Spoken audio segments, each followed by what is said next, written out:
think again. Why do you do your business? I can certainly help a lot of people. Yeah, I'm certain with that. And she asked me again, think again. Why do you do your business exactly? And at the time, I think my brain started to work. It's like a power of now, like we can turn off the brain now because I don't have any answer from my brain anymore. I went through my emotion. Now it's just something out of my mouth without any thinking of this. I said, because of unconditional love. The word, I wasn't even surprised I speak that. However, at the same point, my tears just dropped. And she said, that's right. Your soul knows the answer. That's what you're here for. That's why you start your business.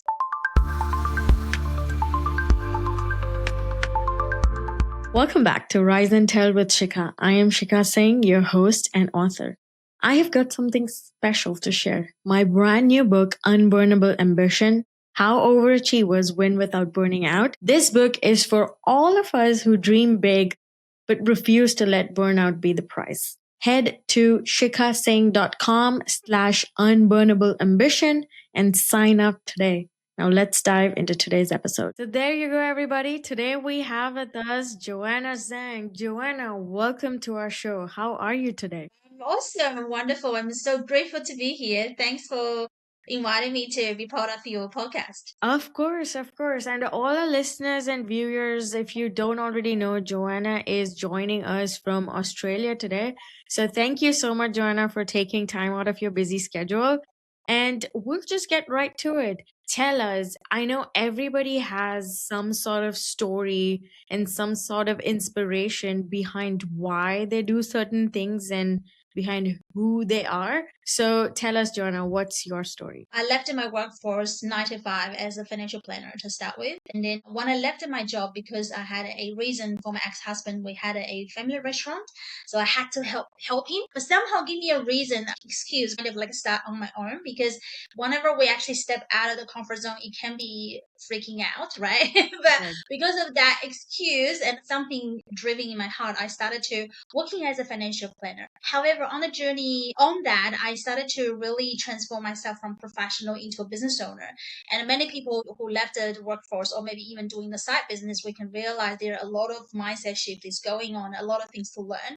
At the meantime, there's a lot of things we need to handle and deal with from the back end, like operations, right? Yeah. And I started to work with the different VAs because I'm not DIY style. There are many things I'm not really good at, and it's draining my energy, and it causes me burnout and stress and frustrations. That's how I started to work with different VAs. However, I still had a lot of challenges, especially at the initial stage for communications and over, like handover, and then everything is not steady and scale up. But fortunately enough, probably because I'm very dedicated to make things through. So I finally formed a star team that around me that everyone specialized in their genius zone and their specialties, and then we can customize the team to support my business within my budget to start with. And then I thought, why don't I share these resources with others? And that's how my current business, the Operations Genius, born. And last year got recognized as the world's first fractional year service to help leaders and the business owners to really scale up, focus on the genius, do the things we love to do. That's amazing. And I saw that, Joanna, you were honored with the 2024 Stevie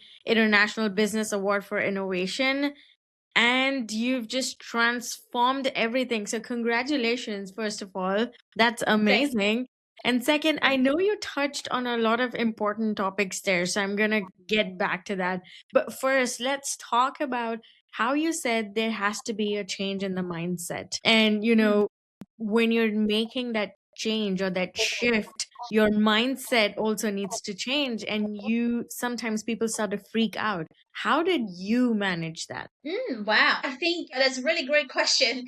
So if I'm not about sure who is actually listening to us, but whatever is our experience, probably most of us has gone through working with someone else, right? So at the time, the main mindset is I'm an employee working for someone else. And there are ways for especially like my work is like financial planning. I work with the bank. So there are leads coming into the door. I don't need to worry about that part. All the things I need to consider or maybe focus on is my profession, right? So do the things good for the clients, focus on that part.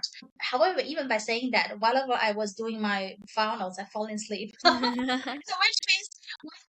means they are comfortable in certain areas, but there are some areas I feel really bored too, but somehow I feel like because it's steady and I just bear with it. And so that kind of mindset is use my friend's word. She always wanted to start her own business, but she kind of feel like it's comfortable in the workforce. She always described to me she's felt like a beautiful bird in the cage. Yes. You know what I mean? So she's living comfortably, very happy, but feeling like there's no freedom.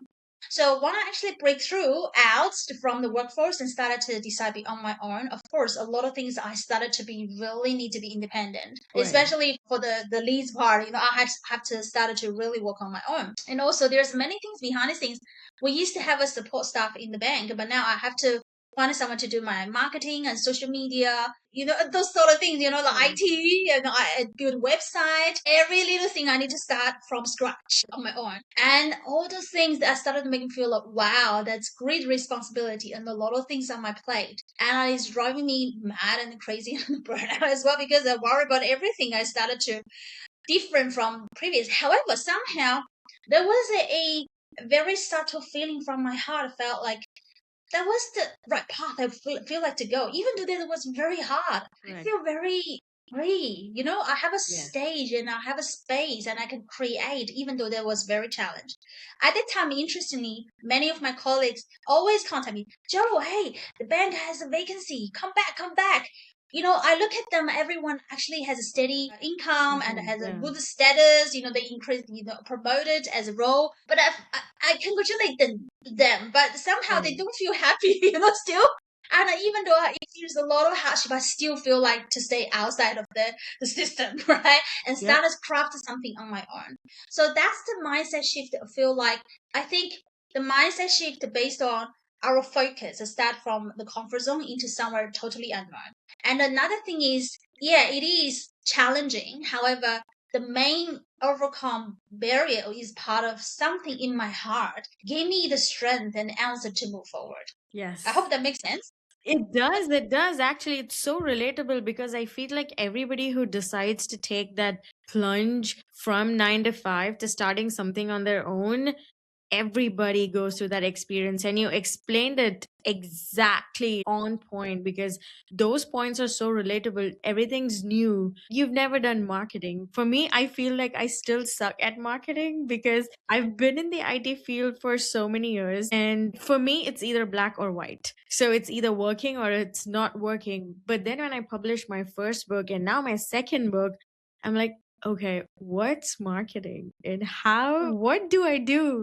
I have like zero clue, and it's so Yeah. overwhelming because you're doing like you said, in your heart you know that this is the right path and that this is, you're doing something right and it's giving you happiness, but then there are all these other things in the background that are needed, but you have zero idea how to do it or even where to start. And that's Yeah. scary. I feel like once people learn how to overcome that scary feeling, like you mentioned, because everybody around you at that point feels like they're doing amazing in their life. They're Yeah, doing great with promotions and families and kids and buying a car, buying a house, whatever. And you know that this was your dream and you have to work towards it, but then you're like, oh, I don't know if I'm doing the right thing or not. And yeah, you're right because that scary feeling is so overwhelming, and once you cross that bridge, I think everything is easier after that. You just have to have that mindset where you're like, okay, I know I can do this. I have to just pursue this for some more years or some more months and it's going to be fine. So yeah, yeah, that's that's so true. awesome. I wanted to share one part of the spiritual lesson I've learned from that. Actually, my spiritual mentor mentioned to me that fear is actually a guiding spot. It's actually a signal for us to grow. And it's more like Mm, whenever we have a fear, instead of real, I used to afraid of them, right? I had to escape or numb myself, whatever it is. But now I yeah. understand whenever we have that feeling, respect that feeling because there must be some space or opportunities for us to grow now. And our soul is actually so brave and have a strength and they know how to do it. It's like they on the other side of the fence giving the hands, come over, I can Yeah. help you, you can do it. And we can find it many times whenever we have that fear and when we literally get over all those mental places, just Yep. take the Yep. action to do it and we'll feel like, is that it? It's not that hard. I don't thought. Yeah, a lot of time it's like that. So I just wanted to add the point of view like the fear is a signal for us to grow. Yeah. True. Amazing point. I love it. Okay, so now that we've spoken about fear and we've talked about how we, all of us, have these feelings when you're doing something new for the first time or starting something new from scratch, I know that fear somehow escalates if you are not able to manage it properly, and that turns into burnout. And I know, Joanna, you've spoken a lot about this. You are a business owner, you're a leader, you're a thought leader. You've done so much, you've given a lot of talks, and I want to know, you also help others, transform this, especially like business growth. So as a business owner, Joanna, what has been your experience with burnout, and what are some of the things that we as normal people can do to first identify that it's burnout, and second, what did you do to overcome it? Right, great question. Actually, you're spot on. And many burnout actually, first of all, give you the symptom. Many of us may experience that late night we couldn't sleep. We flip over, and then something in our head is just getting heavier and heavier. We wanted to figure out a solution, but we don't know how. And it sounds like the harder we think, the more we get lost, something like that. And then Right. the stress is still there, frustration is still there, and then we feel like stuck. All those kind of, endless, sleepless night. So all those feelings are very real because I personally experienced that. And also causing my a lot of stress, and even my relationship, or like my emotions somehow can't really be it can be overwhelmed and explode because Yeah. I had too much inside myself and I couldn't handle one more stress, those Yeah. kind of feelings. So one of the main source of the burnout, you're certainly right, is coming from the mental side. Because there's fear and known about what's happening next, it's a Right. lot of bit anxiousness. At the same time, probably there's same thing playing behind the scenes, like especially if you've made some mistake before, there's some fear of making the same mistake again, and Yeah. it's a kind of bit like depressed. So it's like a both sides is like dragging us and make us feel so burnt out emotionally. So that's one aspect of it. Another aspect of it can be physically part. Physically part can be we were actually facing a lot of things. We wear so many different hats and a lot of things on our plate. And we somehow is very overwhelmed. Especially when things getting more and more, we get lost and I'm just fuck it, I don't want to touch it. That kind of feeling. So from that perspective is really about how to really prioritize it to get a clarity what to start with. So I totally understand. From physical point of view, it's about a strategy, it's about a plan, it's about find out a way who are the connections can really help and what are the ways to really at least start somewhere to gradually clear it out like Yeah. that. But we talk about the emotional and the physical. Another thing I really wanted to strengthen, like really emphasize is actually from the spiritual realm. Probably a lot of us, we're talking about a physical, emotional, spiritual, we kind of forget about that. But a lot of things we experience, no matter what in our life, is actually from the root as spiritual. My spiritual mentor always mentioned to us, whenever we do actually experience anything now, let's reverse directions. Normally don't look at the physical realm. Think about spiritual realm first. And because of that, we can reflect to the emotional realm and then actually implement in the physical realm. Give you an example. All those emotions we actually experience is because of anxiety and fear, right? Right. So if somehow we understand the spiritual reason behind it is for us to grow, and we have the inner strength to really face it and embrace it. And if we understand every single mistake we made was okay, but the main thing is for us to learn from it. So we Right. not repeat pattern. If we understand the reason behind it and decided to really have courage to face it, then we actually resolve the big part of the root. Trust me, because I personally experienced from this way up, but once I find out the true root of that, my emotional sudden will take some time to take some journey, but it get healed and relaxed. Yeah. And when I'm in that relaxed state, my vibration uplifted. It's like something burden me. It's like a gong. I'm getting lighter. My Right. vibrations can when I'm in a higher state of vibration, I find out physically it gets things so fast, efficient. I get my creativity back and the passion back. I can get things bang, bang, bang like that. So I always say I believe energy management is even more important than time management a lot of times. Right. So there are ways for us to really look at how we actually play around in this physical world by finding the root from spiritual realm to start with. And that's the main point I want to share because that was my personal experience. Wow, that is so interesting. I've never heard someone talk about energy management.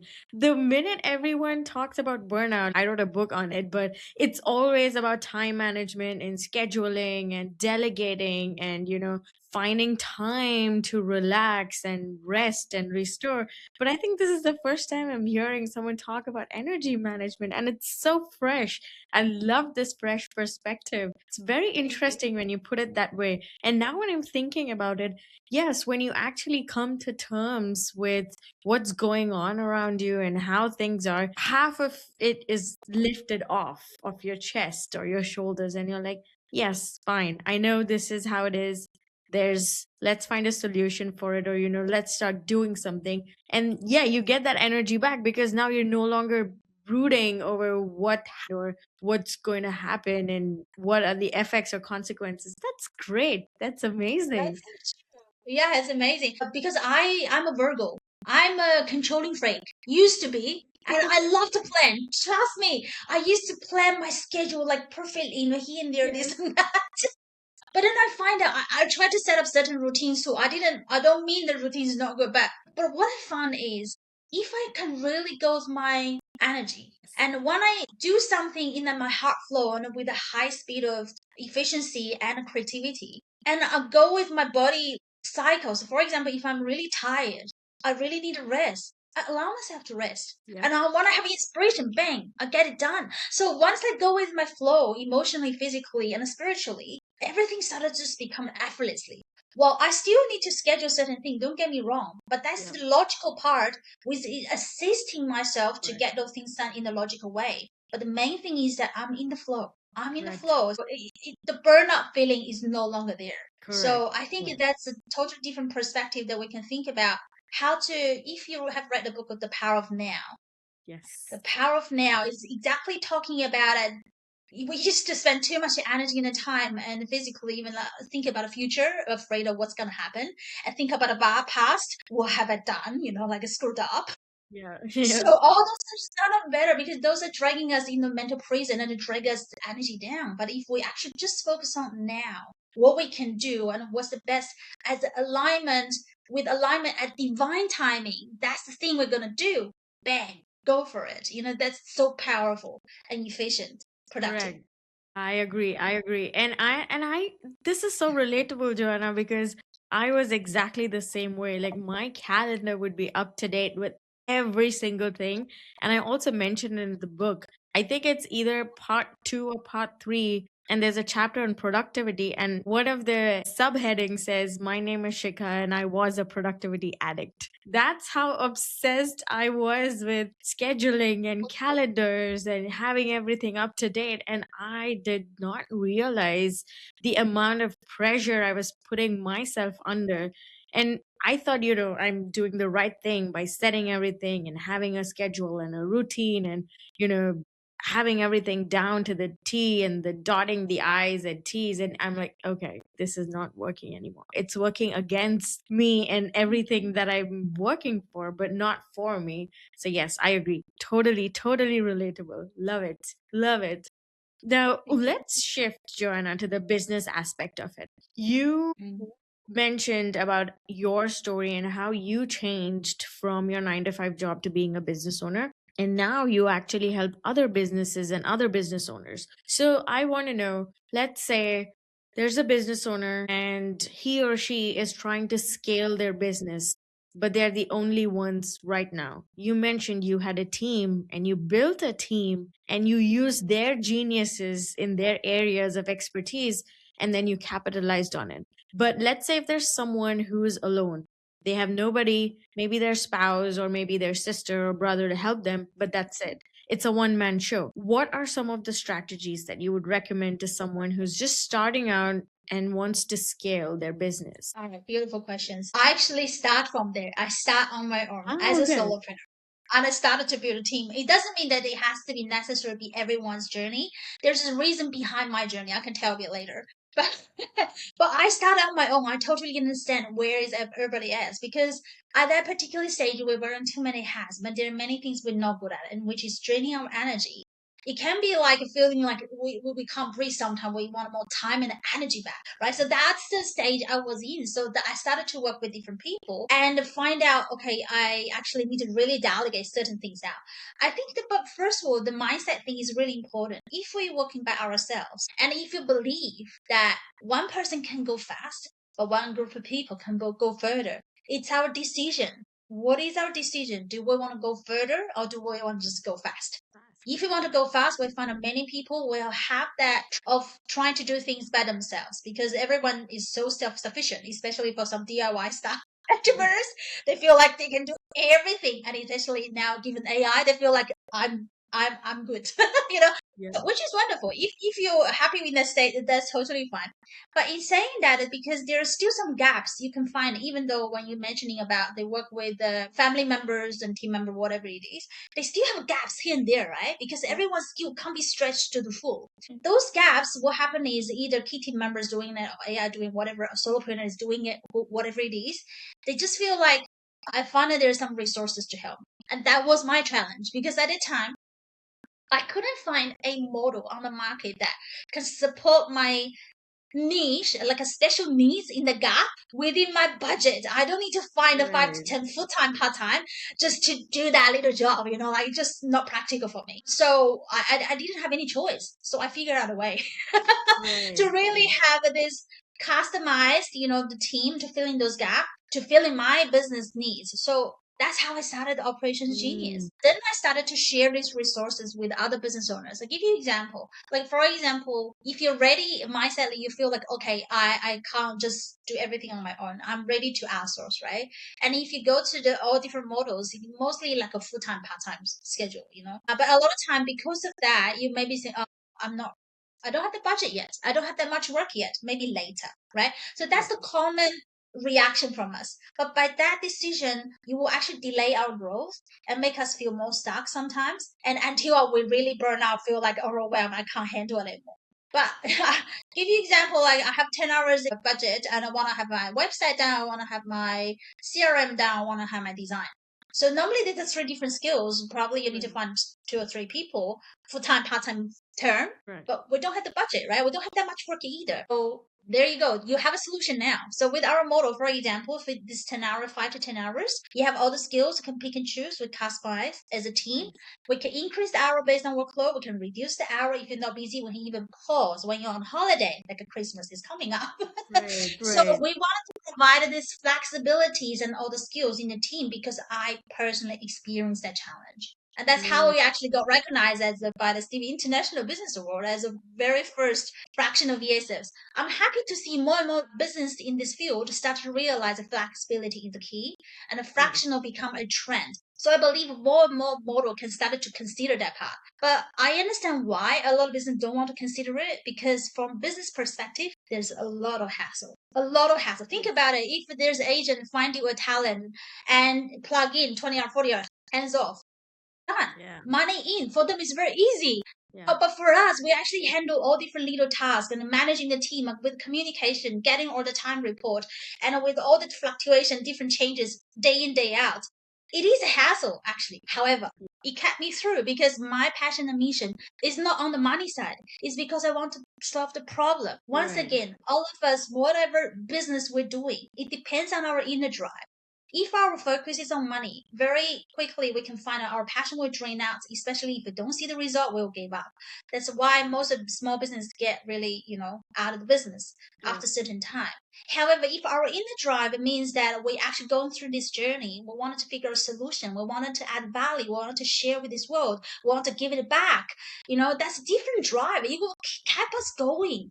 I had so many challenges with dealing with the team. Tell me about it, but I kept it through because of that inner drive. So Right. why we do business is very important as a inner core.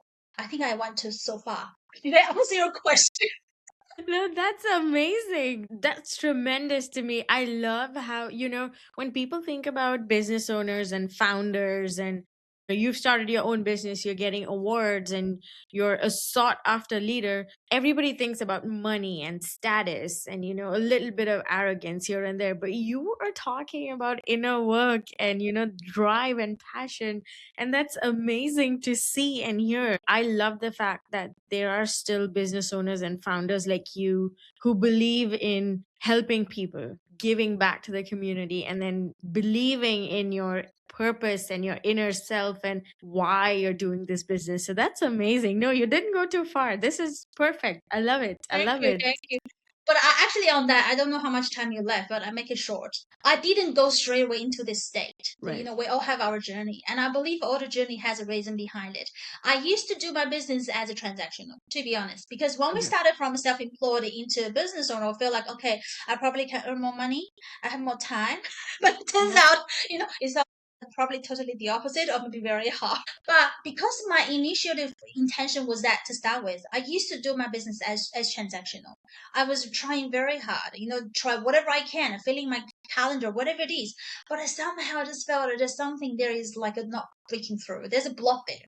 Since I had my soul awakening about 4 years ago, I found out my soul mission, soul power, and soul purpose. And that actually just transformed the whole aspect of it. That's why I actually shared it earlier. Why we actually, a lot of time, we're trying so much in the physical realm. And things doesn't work out is because there is a spiritual reason or lesson for us to learn. At that time, because my intention wasn't really totally aligned with my soul, I felt a blockage. Even though I'm doing a lot, but I didn't go into the state I was Right. supposed to be. My spiritual mentor actually once asked me a question. She said, "Why do you do your business, Joanna?" Well, at a very superficial level, first answer, it's a good business model. Right. Okay, And then she said again, think again, why do you do your business? I can certainly help a lot of people. Yeah, I'm certain with that. And she asked me again, think again, why do you do your business exactly? And at the time, I think my brain started to work. It's like a power of now, like we can turn off the brain now because I don't have any answer from my brain anymore. I went through my emotion. Now it's just something out of my mouth without any thinking of this. I said, because of unconditional love. The word, I wasn't even surprised I speak that. However, at the same point, my tears just dropped. And she said, that's right. Your soul knows the answer. That's what you're here for. That's why you start your business. And I suddenly realized all those years I was trying so hard, I didn't align my intention with my soul's intention. So that's why there's a blockage. So from then onwards, I started to really readjust it. I used to see people as a dollar sign, but now I'm looking at every single soul as someone I can care, I can provide solution, I can sincerely just to give. I mean, because that's totally transformation. When I actually let go all the expectations and from wholeheartedly caring others, business just naturally come. And it's no Right. longer matter anymore because it's like when we add value, give value to this world. Health is an energy too. It's about how much we give out. Right. So I want to share that because I understand many people wanted to start the business for many different reasons. But let's hope, like whatever it is, your reason, find that inner call of yourself. Why did we exactly start it? And another thing on the journey, what we're here for. I actually had so much trouble with my business, like a team, managing them is a lot of challenges. But I found out my soul mission, soul power, it is helping team and their members to grow. And my Right. soul power, it is a leadership and teamwork. There you go. So they're all matching up. I finally understand why I had so much challenges, but I kept it through. Many things in our life, if you reflect, there's a sign behind it to tell us why we're here for, what are we learning, what we're growing back into. So maybe look at all those signs and then we Right. find alignment. One other alignments with the true intention from love and light, our business will flourish. The magic will unfold itself. Wow, that's amazing. Thank you so much, Joanna. That was awesome. That was truly inspiring and then eye-opening at the same time because you don't hear a lot of people talk about, anything at a spiritual level, forget tying it back to business and being a business owner. So this is great. This is very interesting, Joanna. Thank you. Before we end the show, I want to ask you, is there anything that you would like to share with our audience? Any last thoughts, comments, suggestions? Yeah, thank you so much. I wanted to go to your topic. The theme of the podcast is rise and tell. That was totally my journey too. I start from scratch with nothing But because I had inner drive on to find a solution to do something, I started to figure out a way to go through that. But when we say rise, is a kind of not just external validation. I used to look at that as in drive, right? But Right. now I totally go inverse. Rise really means that we're rising our vibration into the true version of ourselves. And I personally experienced that transformation. And why we tell it, it's like a closed cycle. When we actually learned lesson and gone through that and become wisdom and we share it, it become the full cycle of it. And that's a lot of us, many of us, why we're here for. We went through the journey of rising up.